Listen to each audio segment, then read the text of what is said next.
আলহামদুলিল্লাহ, আপনারা সবাই ভালো আছেন। আমি অসাধারণ ছাড়া কোনো কিছুই আলোচনা করব না, যেগুলো অসাধারণ হবে এবং আপনাদের কাজে আসবে। আমার ইউটিউব চ্যানেল আছে মা হোমিও ফার্মেসি 2003, ইংরেজিতে মা হোমিও ফার্মেসি 2003। ওখানে আমার ছবি সহ আছে, আমার লগো আছে, ওটাও সাবস্ক্রাইব করবেন। ওখানেও পাবেন, আপনি ফেসবুকেও পাবেন। তো আমি এখন আলোচনা করতে যাচ্ছি যে অটিজম অটিজম যে আমরা যে পেশেন্ট পাই বা অটিজমের যে বাচ্চা, অটিজমের শিশু পাই, সেগুলোকে আমরা কোন কোন মেডিসিন দ্বারা চিকিৎসা করতে পারবো বা সম্ভাব্য কোন কোন মেডিসিনগুলো অটিজমের ক্ষেত্রে আসে, সেই সব মেডিসিনগুলো নিয়ে আমি এখন আলোচনা করব। অটিজম শিশুদের চিকিৎসায় মেডিকের আলোকে অনেকগুলো ওষুধ আছে। তো অনেকগুলো ওষুধ তো আমরা আসলে লক্ষণ অনুযায়ী বাছাই করব। তো সম্ভাব্য যে ওষুধগুলো পাশাপাশি আসবে সেগুলো নিয়ে আমি এখন আলোচনা করতেছি। 1 নম্বরে হলো ব্যারেটাকার। ব্যারেটাকার শিশুদের চিত্র সবাই জানে।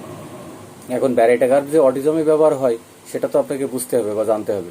তো সেক্ষেত্রে আমরা কি করব, যে শিশুদের মানসিক এবং শারীরিক উভয় প্রকারের ধীর একটা অবস্থা, ধীর গতি সম্পন্ন, যারা যারা দেরিতে বোঝে, দেরিতে গ্রোথ হয়, দেরিতে আস্তে আস্তে বুঝতে শেখে, এই সব ক্ষেত্রে অগ্রগতি যাদের কম থাকে তারা আমরা মেডিকা এই ওষুধটা শ্রেষ্ঠ হিসাবে ধরি। তো এটা ব্যারেটাকারের একটা লক্ষণ, সে কম বোঝে, কমই করে। এবার প্রধান লক্ষণ যদি আমরা দেখি, শিশুর মানসিক বিকাশ বয়সের তুলনায় অনেক কম থাকে। ওর মানসিক বিকাশটা বয়সের তুলনায় অনেক কম থাকে। এরা খুব সহজে কোনো কিছু বুঝতে বা শিখতে পারে না, এবং সময়ও লাগে তাদের ক্ষেত্রে। এটা হলো প্রধান লক্ষণ। শিশুর মানসিক বিকাশ বয়সের তুলনায় অনেক কম থাকে এবং এরা খুব সহজে কোনো কিছু বুঝতে পারে না বা শিখতে পারে না। আর যদিও শিখতে পারে তবুও কিন্তু সময় লাগে। আর আচরণগত কিছু অদ্ভুত দিক আমরা পাবো এই ব্যারেটাকারদের। সেটা হলো কি, এরা অত্যন্ত লাজুক স্বভাবের হয় এবং অপরিচিত মানুষ দেখলে ঘরের কোণে বা আসবাবপত্রের পিছনে গিয়ে লুকিয়ে থাকে। আর জেলসিমিয়াম কি করে জানেন? জেলসিমিয়াম এত ভীতু যে পুলিশ আসছে, গ্রামে পুলিশ আসছে, তারপরেও সে ভয় পায়। সে ভয় পেয়ে কি করে, বাথরুমে যায়, বদনা দিয়ে বাথরুমে চলে যায়। এত ভয় তার ভিতরে কাজ করে। এখানে জেলসিমিয়াম একটু ভিন্ন সাইডের, যেমন কোস্টিকামের সাথে জেলসিমিয়ামের অনেক পার্থক্য আছে। তো এখানে আচরণগত অদ্ভুত লক্ষণের ক্ষেত্রে আমরা যেটা আলোচনা করতেছিলাম ব্যারেটাকারদের, তো সেটা হলো কি, অত্যন্ত লাজুক স্বভাবের হয় এবং অপরিচিত মানুষ দেখলে ঘরের কোণে বা আসবাবপত্রের পিছনে যেয়ে আস্তে করে লুকাই পড়ে এবং নিজের সমবয়সীদের সাথে মিশতে বা খেলতে পারে না। সে নিজের সমবয়সী যারা যারা ছোট বাচ্চা বা যারা সেম বয়সী আর কি, সমবয়সী বলতে সেম বয়সীর সাথে মিশতে এবং খেলতে তারা সহজে পারে না এবং তারা ইতস্তত বোধ করে এবং তারা মিশতে পারে না, সোজা কথা। শারীরিক লক্ষণে যদি আমরা দেখি, যে কথা বলতে অনেক দেরি হয়, যেটা আমি আগে বলছি। অনেক সময় দেখা যায় যে এদের টনসিল এবং গলার গ্রন্থিগুলো বড় এবং হওয়ার প্রবণতা থাকে। টনসিলের কিন্তু ব্যারেটাকার্ব একটা দারুণ মেডিসিন। টনসিলের জন্য ব্যারেটাকার্ব একটা দারুণ মেডিসিন। তো এইগুলো যদি আমরা মনে রাখতে পারি, তাহলে আমরা ব্যারেটাকার্বকে সহজে ব্যবহার করব। কোন ক্ষেত্রে? অটিজমের বাচ্চা যদি হয় সেক্ষেত্রে আমরা এর সাথে মিলাবো লক্ষণগুলো। লক্ষণ ছাড়া তো কিচ্ছু হবে না, লক্ষণ ছাড়া কিছুই হবে না, লক্ষণ ছাড়া কিচ্ছু হবে না। এরপরে আমরা আসতেছি কি, কার্সিনোসিন। দেখেন কার্সিনোসিনের মজাটা এখন। কার্সিনোসিনের ভিতরে কি আছে, যে আধুনিক হোমিওপ্যাথিতে যে আমরা যেটা দেখতেছি, যে মডার্ন চিকিৎসায় যেখানে অটিজমের প্রচুর পরিমাণে বাচ্চা আমরা পাচ্ছি এখন। তো অটিজমের ক্ষেত্রে দেখা যায় যে এই বাচ্চা পাবো, বা সেখানে আমরা কিভাবে বুঝতে পারবো যে এটা কার্সিনোসিনের বাচ্চা। তো এর কিছু প্রধান সিমটম থাকবে। প্রধান হলো, অটিজম শিশুটি যদি অত্যন্ত সংবেদনশীল হয়, শান্ত এবং কি হয়, সংবেদনশীল হয়, তাহলে আমরা বুঝতে পারবো যে এটা কার্সিনোসিনের ধাতের বাচ্চা। আর আচরণগত কিছু অদ্ভুত লক্ষণ এরও আছে, যেটা এরা হলো সঙ্গীত এবং নাচ প্রচণ্ডভাবে ভালোবাসে। ওই যে ট্যারেন্টুলার মতো আর কি, সঙ্গীত এবং নাচ খুব পছন্দ করে, ট্যারেন্টুলার মতো প্রচণ্ড ভালোবাসে। এখানে হাইলাইটস করা আছে কথাটা। তো গানের ছন্দ শুনলেই এরা হাত পা নাড়তে শুরু করে। এরা অনবরত কি করে, ঘুরে ঘুরে জিনিসপত্র সাজাতে খুব পছন্দ করে। একটু পিকুলিয়ার না জিনিসটা? আচরণগত লক্ষণের ভিতরে কি করে, যে সঙ্গীত এবং নাচ প্রচণ্ডভাবে ভালোবাসে। এবং গানের ছন্দ শুনলেই হাত পা নাড়ানো বা নাচা এগুলো সে শুরু করে। পাশাপাশি সে কি করে, যদি মানে কোনো জিনিসপত্র জিনিসপত্র ঘুরে ঘুরে সাজাই রাখতে তারা খুব পছন্দ করে। এবং অন্যান্য লক্ষণের ক্ষেত্রে যদি দেখবো যেটা, এরা সাধারণত খুব পরিষ্কার পরিচ্ছন্ন থাকতে চায়, ওই যে মতো আর্সেনিকের মতো পরিষ্কার পরিচ্ছন্ন থাকতে চায় এবং অন্যকে খুব অনুকরণ প্রিয়, অনুকরণ করার প্রবণতা তার ভিতরে দেখা যায়। এদের পারিবারিক ইতিহাসে ক্যান্সার, ডায়াবেটিস এবং যক্ষার ইতিহাস থাকে। তাহলে আমরা এতদিন যেটা জানতাম যে পারিবারিক ইতিহাসে ওই যে ক্যান্সারের যে ইতিহাস না পাইলে আমরা কার্সিনোসিন দিতে পারবো না, তো পাশাপাশি আমরা আরো পেলাম কি ডায়াবেটিস বা যক্ষার ইতিহাস থাকলে সেক্ষেত্রেও আমরা কার্সিনোসিনকে ব্যবহার করব। এরপরে আমরা আসতেছি কি বিউফোরানা। দেখেন বিউফোরানা মেডিসিনটার মানে ব্যবহারটা খুব কম আসে আমাদের সামনে। তো এখন আমরা মস্তিষ্কের স্নায়বিক বিকাশ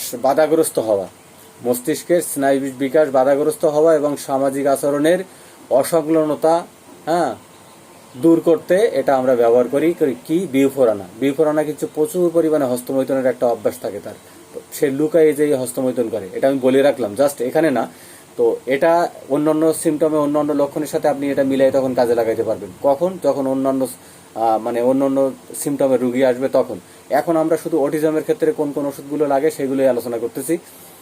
তো প্রধান লক্ষণ এটার কি, শিশু আচরণের বুদ্ধিমত্তার চরম অভাব দেখা যায়।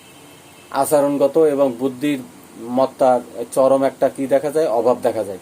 এবং সে সবসময় নিজেকে একটা কাল্পনিক বা অবুঝ জগতে মগ্ন থাকে।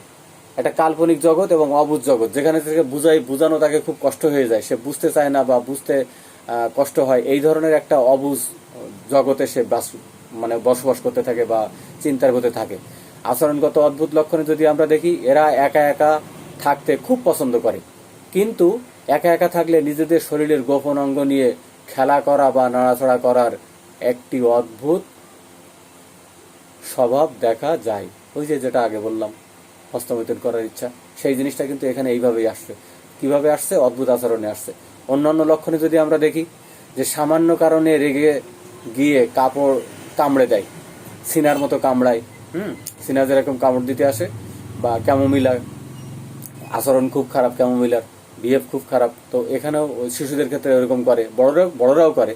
তো অন্যান্য ক্ষেত্রে দেখা যায় যে অন্যান্য লক্ষণের ক্ষেত্রে সামান্য কারণে রেগে গিয়ে কামড়াতে যায়, কামড় দেয়, এরকম করে, জিনিসপত্র ছুঁড়ে ফেলে, মার্কসলে জিনিসপত্র ছুঁড়ে ফেলে, হিপার সালফে ছুঁড়ে ফেলে, এরকম কিন্তু সে জিনিসপত্র ছুঁড়ে ফেলে। এবং খিঁচুনির মতো লক্ষণ এদের মধ্যে থাকতে পারে, খিঁচুনির মতো লক্ষণও এদের ভিতরে থাকতে পারে। এখন আমরা আসতেছি একটা মজার সিমটমে, সেটা হলো লক্ষণ মেডিসিনে, সেটা হলো কি ট্যারেন্টুলা হিসপেনিয়া থেকে এরকম চরম ছটপটা নিয়ে আসে, ওই যে ওইটার মতো। কার্সিনোসিন যেরকম দেখলাম আমরা ছটপট করে বা গান বাজনা নাচানাচি করে, এটাও কিন্তু গান বাজনা নাচানাচি করার জন্য একটা ফার্স্ট মেডিসিন। তো এটার ভিতরে অস্থিরতাযুক্ত এবং এটার ভিতরেও আছে, এটাও একটা প্রধান সিমটম অস্থিরতার। তো প্রধান লক্ষণে যদি আমরা দেখি যে শিশু এক মুহূর্তের জন্য সে শান্ত বসে থাকতে পারে না, যেটা ফসফরাসেও আমরা অনেক সময় পাই। যদি এইরকম দেখি যে শিশু এক মুহূর্ত স্থিরভাবে বসে থাকতে পারতেছে না এবং অনাবরত হাত পা নাড়ায়, বিছানায় ছটপট করে, দৌড়াদৌড়ি করে, তাহলে আমরা বুঝে নিব সাথে সাথে। যদি অটিজমের বাচ্চা হয় তাহলে আমরা ট্যারেন্টুলা হিসপেনিয়াকে বুঝে নিব, এখানে ফসফরাসের পাশাপাশি লক্ষণ আছে তার। আর আচরণগত অদ্ভুত লক্ষণে যদি আমরা দেখি, কার্সিনোসিনের মতো এরাও সঙ্গীত প্রেমী, এরাও কিন্তু ওই রকম ওই সঙ্গীত প্রেমী। এরা কি হয়ে যায়, গান বাজনা আওয়াজ ঢোল তাবলা শুনলেই নেমে যায়, মাঠে নেমে নাচানাচি শুরু করে। তবে এদের ছটফটানি কোনো ড্রাম বা সান্দনিক মিউজিক শুনলে অদ্ভুতভাবে কমে যায়। যদি কোনো ড্রামের শব্দ বা ছান্দ একটার সাথে একটা তাল মিলাই যদি এরকম কোনো মিউজিক ধরনের কোনো হয়, এগুলো শুনলে আবার অদ্ভুতভাবে তারা আবার কমে যায়। এটা একটা পিকুলিয়ার লক্ষণ আর কি। এরা প্রচন্ড খিটখিটে হয় এবং রেগে গেলে নিজের শরীরকেও পর্যন্ত তারা নিজেরা আঘাত করে এবং জামা কাপড় ছিঁড়ে ফেলে, যেটা মার্কসালেও করে, নাক্সবামে করে, হিপারসালভে করে, জামা কাপড় কিন্তু ছিঁড়ে ফেলে এরা। তো এখানেও কিন্তু সেই লক্ষণ আছে এই ট্যারেন্টুলাতে। এখন আসতেছে আমরা ক্যালকেরিয়া ফসফরিকাস। ক্যালকেরিয়া ফসে আমরা দেখব যেসব শিশু শারীরিকভাবে দুর্বল, খিটখিটে এবং যাদের বিকাশজনিত সমস্যা আছে, তাদের জন্য এটা একটা কার্যকরী ওষুধ।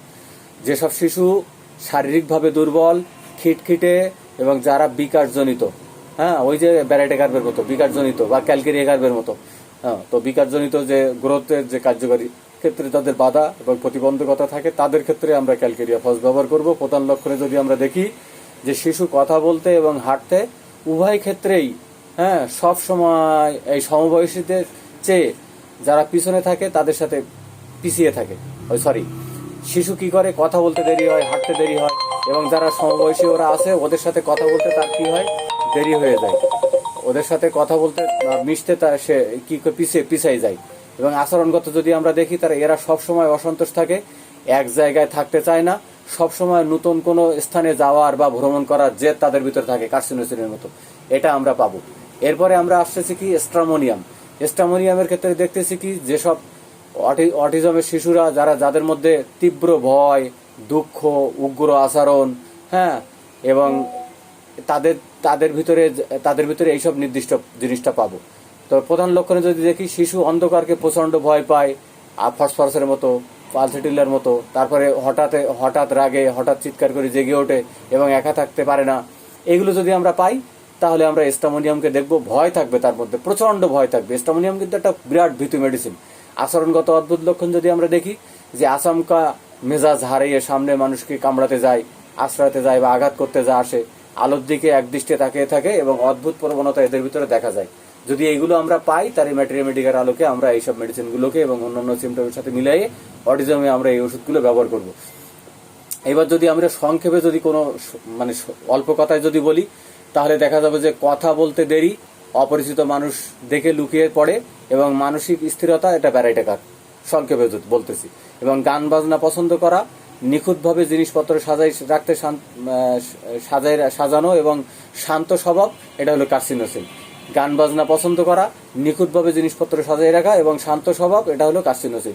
এক মুহূর্ত স্থির থাকে না, চরম হাইপার অ্যাক্টিভিটি, ভাঙচুর করে, ট্যারেন্টুলা হিসপেনিয়া, তীব্র ভয়, অন্ধকার আতঙ্ক, হঠাৎ কামড়াতে যায়, মারতে আসে, এগুলো যদি দেখি স্ট্রামোনিয়াম, ব্যাস হয়ে গেল। যদি এইগুলোকে আমরা মিলে যদি ওষুধ সিলেকশন করতে পারি, ব্যাস সোনায় সোহাগা হয়ে যাবে। তা আমার সাথে থাকার জন্য ধন্যবাদ সবাইকে।